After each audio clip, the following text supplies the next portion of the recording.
सांप और किसान। एक गांव में एक गरीब किसान रहता था। वहां पर 2-3 साल से बारिश नहीं हुई थी, जिस वजह से वहां की सारी ज़मीन सूख चुकी थी। किसान बहुत दुखी था क्योंकि वो अपने ज़मीन के ऊपर कोई फसल नहीं उगा पा रहा था। सर्दी का मौसम था। आज किसान पेड़ के नीचे आराम कर रहा था। तभी उसे वहाँ एक सांप नजर आया। वो सांप अपना फन फैलाए हुए बैठा हुआ था। किसान के मन में एक बात आई।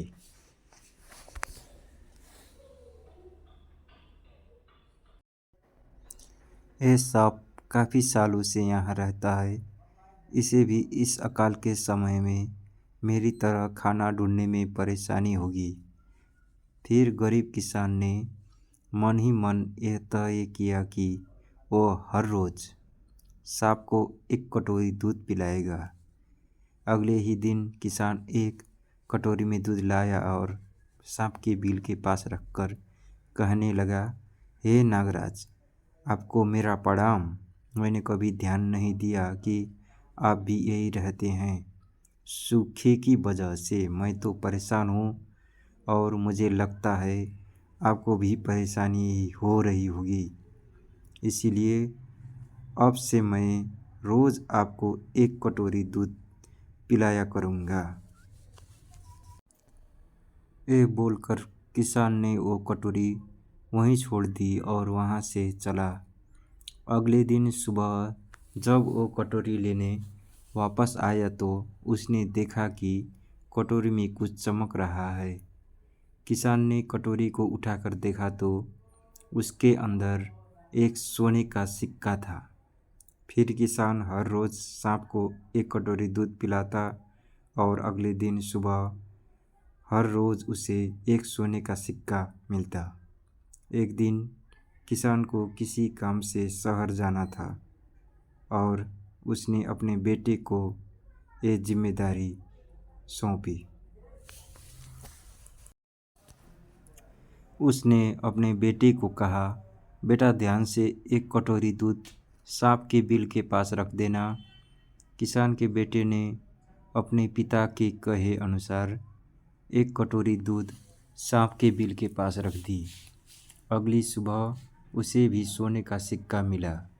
उसके बेटे ने सोचा कि ये सांप तो बड़ा कंजूस है, ज़रूर उसके पास बहुत सारे सोने के सिक्के होंगे, लेकिन यह तो हर रोज़ बस एक ही सिक्का देता है।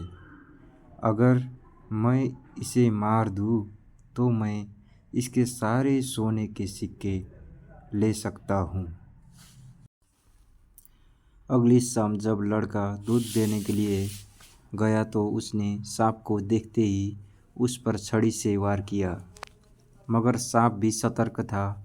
उसे छड़ी तो लगी पर उसने किसान के बेटे को भी डस लिया। सांप का विष बहुत ही जहरीला था। देखते ही देखते किसान के बेटे की मौत हो गई और जख्मी सांप अपने बिल में वापस चला गया। जब किसान वापस लौट कर आया तो उसे अपने बेटे की मृत्यु के बारे में पता चला। साथ ही वो बहुत दुखी और क्रोधित होकर सांप के बिल के पास उसे मारने पहुंचा।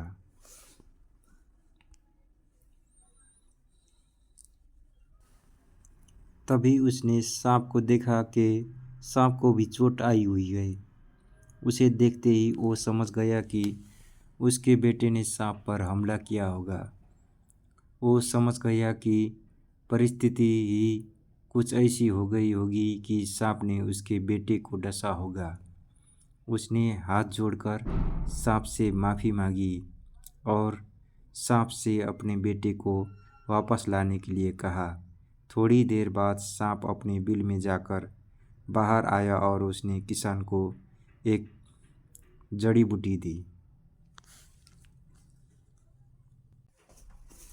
गरीब किसान जड़ी बूटी लेकर अपने मरे हुए बेटे के पास गया।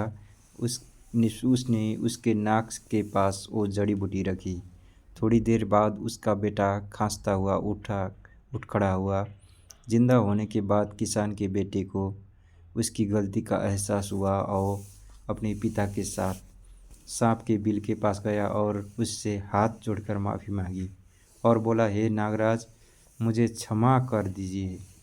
अब मैं किसी भी पशु पंछी या जानवर पर हमला नहीं करूँगा। मुझे क्षमादान दें।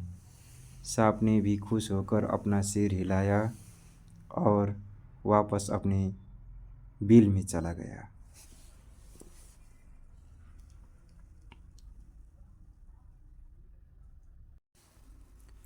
इस कहानी से हमें दो सीख मिलती है।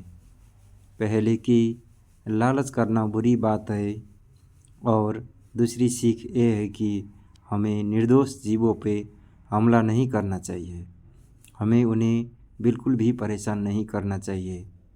हमें उम्मीद है आपको यह कहानी ज़रूर पसंद आई होगी। ऐसे ही कहानी सुनने के लिए जुड़े रहिए हमसे। हम जल्द ही मिलते हैं एक और नए कहानी के साथ। तब तक के लिए धन्यवाद।